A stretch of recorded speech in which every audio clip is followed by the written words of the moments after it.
السلام علیکم ورحمۃ اللہ وبرکاتہ حامدا ومصلیا اما بعد اعوذ باللہ من الشیطان الرجیم بسم اللہ الرحمن الرحیم فاستبقوا الخیرات۔ محترم سامعین اکرام، میں آپ کا دینی بھائی وحید الرحمن محمد احمد سنابلی السراج یوٹیوب چینل پر آپ سبھی کا خیر مقدم کرتا ہوں۔ قرآن کریم کی سورہ مائدہ کی آیت نمبر 48 کا ایک چھوٹا سا ٹکڑا میں نے آپ کے سامنے پیش کیا، جس میں اللہ تعالیٰ کا فرمان ہے فاستبقوا الخیرات، لوگوں نیکیوں کی طرف لپکو، خیر کے کاموں کی طرف آگے بڑھو، خیر کے کاموں میں ایک دوسرے سے کمپٹیشن کرو، ایک دوسرے سے مقابلہ کرو اور مسابقہ کرو، اور ایک دوسرے سے آگے بڑھنے کی کوشش کرو۔ یہ اللہ رب العالمین کا فرمان ہے۔ ہم کس کے امتی ہیں؟ آخری نبی جناب محمد رسول اللہ صلی اللہ علیہ وسلم کے امتی۔ جب ہم اپنے نبی کی سیرت پڑھیں گے تو پتہ چلے گا کہ اللہ کے رسول صلی اللہ علیہ وسلم خیر کے کام میں سب سے آگے رہتے تھے، سب سے آگے رہتے تھے۔ جیسا کہ بخاری کے حوالے سے حضرت عبداللہ بن عباس رضی اللہ تعالی عنہ خود بیان کرتے ہیں کہ کان النبی صلی اللہ علیہ وسلم اجود الناس بالخیر، اللہ کے نبی جناب محمد رسول اللہ صلی اللہ علیہ وسلم لوگوں میں سب سے زیادہ خیر کا کام کرتے تھے، اور کس وقت کرتے تھے اس کی بھی وضاحت کر دی۔ وکان اجود ما یکون فی رمضان، نبی کریم صلی اللہ علیہ وسلم خیر کا کام رمضان المبارک کے مہینے میں کثرت سے کرتے تھے۔ الحمدللہ، وہ ماہ مبارک، وہ برکتوں والا مہینہ،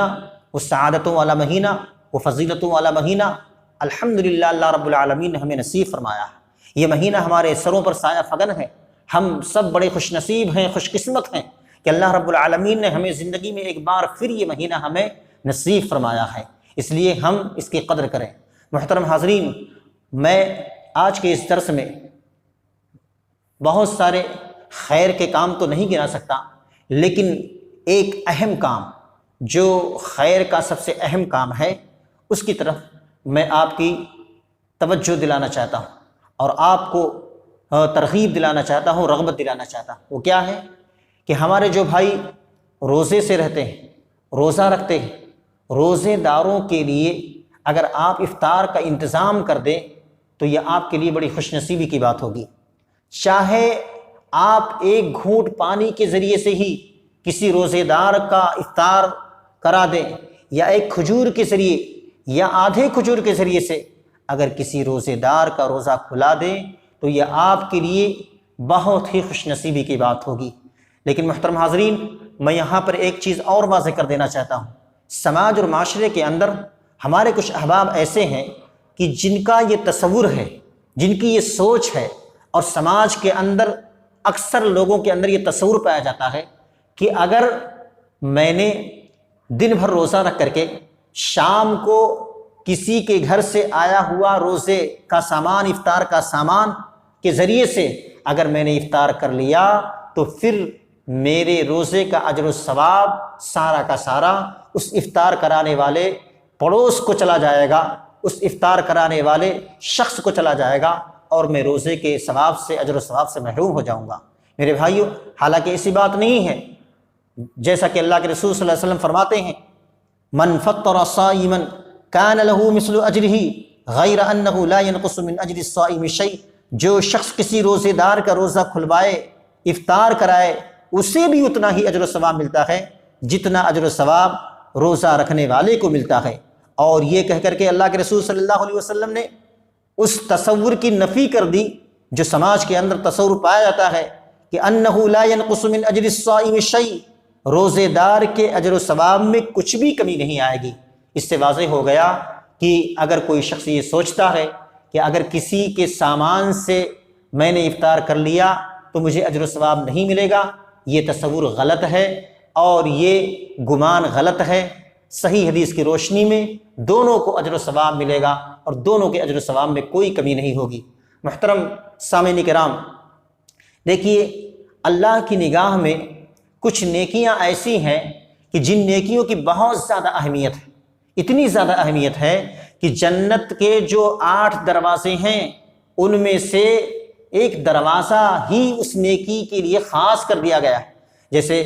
جو روزہ رکھتا ہے، فرض روزوں کو پابندی کے ساتھ رکھتا ہے، تو ایسے روزے داروں کے لیے جنت کے اندر ایک دروازہ ریان نامی دروازہ خاص کر دیا گیا ہے، اور اس دروازے سے صرف روزے دار ہی داخل ہوں گے۔ اسی طریقے سے ایک دروازہ ان لوگوں کے لیے خاص ہے کہ جو اللہ کے دین کی نشر و اشاعت کے لیے، اللہ کے دین کی سربلندی کے لیے، اللہ کے دین کو لوگوں تک پہنچانے کے لیے اگر جان کی بھی قربانی پڑ جاتی ہے تو پیچھے نہیں رہتے ہیں، بلکہ اللہ کے راستے میں اپنی جان قربان کر دیتے ہیں اور شہادت کے درجے پر فائز ہو جاتے ہیں۔ ایسے لوگوں کو باب الجہاد سے پکار کر کے کہا جائے گا کہ اس دروازے سے داخل ہو جائیں۔ اسی طریقے سے جو پوری زندگی اللہ کی طرف سے فرض کیے گئے نماز کو ادا کرتے رہے، نماز سے محبت کرتے رہے، نماز کی پابندی کرتے رہے، تو کل قیامت کو جنت کے دروازوں میں سے ایک دروازہ ہوگا باب الصلاۃ، فرشتے اس دروازے سے پکار کر کے نمازیوں کو بلائیں گے کہ اس دروازے سے آپ داخل ہو جائیں۔ اسی طریقے سے ہمارے وہ بھائی جو صدقات و خیرات میں بڑھ چڑھ کر کے حصہ لیتے ہیں، جو صدقات و خیرات کرنے میں ایک دوسرے سے آگے رہتے ہیں، عثمان غنی جیسا رول ادا کرنے کی کوشش کرتے ہیں، ایسے لوگ بھی خوش نصیب ہیں، ایسے لوگ بھی خوش قسمت ہیں کہ جن کو اللہ نے نوازا ہے، دیا ہے۔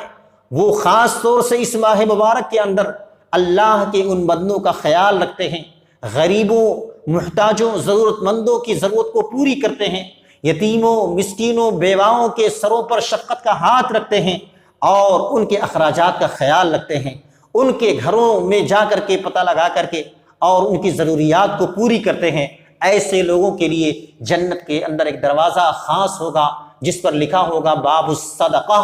یعنی صدقہ کرنے والے لوگوں کے لیے داخل ہونے کا دروازہ۔ الحمدللہ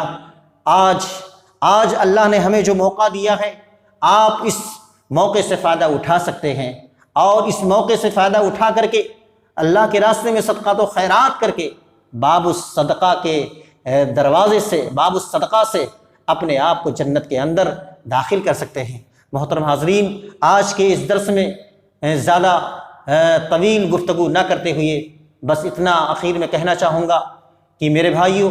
دیکھیے اس مہینے کے شروع ہوتے ہی اللہ رب العالمین کتنا احسان کرتا ہے، اتنا احسان کرتا ہے اپنے بندوں پر کہ جنت کے ساروں دروازوں کو کھول کر اور جہنم کے سارے دروازوں کو بند کر دیتا ہے، سرکش شیاطین کو جکڑ دیتا ہے تاکہ نیکیاں انجام دینے میں کوئی چیز کوئی چیز رکاوٹ نہ بنے، کوئی چیز رکاوٹ نہ بنے۔ اس لیے اللہ رب العالمین سرکش شیطانوں کو قید کر دیتا ہے، اور اس کے بعد ایک اللہ کی طرف سے 2 فرشتے پکارنے والے پکار کر کے کہتے ہیں روزانہ۔ ایک فرشتہ تو یہ کہتا ہے ان لوگوں کو مخاطب کر کے جو خیر کا کام کرتے ہیں، جو نیکی کا کام کرتے ہیں، جو صدقات و خیرات کرتے ہیں، جو اللہ کے بندوں کے کام آتے ہیں، وہ فرشتہ ان کی حوصلہ افزائی کرتے ہوئے کہتا ہے کہ یا باغی الخیر اقبل، اے خیر کے طلبگار، اے خیر کا کام کرنے والے، آگے بڑھ جا، آگے بڑھتا جا، تو کسی اور کی پرواہ نہ کر۔ کون تیری برائی کر رہا ہے، کون تجھ پر کمنٹ کر رہا ہے، کون تجھ پر ٹپڑی کر رہا ہے، کون تجھے سخت سست کہہ رہا ہے، کون تیری برائی کر رہا ہے، اور کون تجھے یہ بات کہہ کر کے کہ ارے چھوڑو، یہ تو دکھانے کے لیے سارا کام کیا جا رہا ہے۔ ان ساری باتوں کی پرواہ کیے بغیر میرے بھائی تو خیر کا کام کرتا جا، آگے بڑھتا جا۔ گویا کہ وہ فرشتہ ایسے اللہ کے بندوں کی حوصلہ افزائی کرتا ہے اور آگے بڑھنے کے لیے دعوت دیتا ہے، اور دوسرا فرشتہ ان لوگوں کو متنبہ کرتے ہوئے، آگاہ کرتے ہوئے اور اللہ کی نافرمانی سے باز آنے کے لیے کہتا ہے کہ وَيَا بَاغِيَ الشَّرِّ اقصر، اے شر کے طلبگار اب تو باز آ جا، بہت ہو گیا،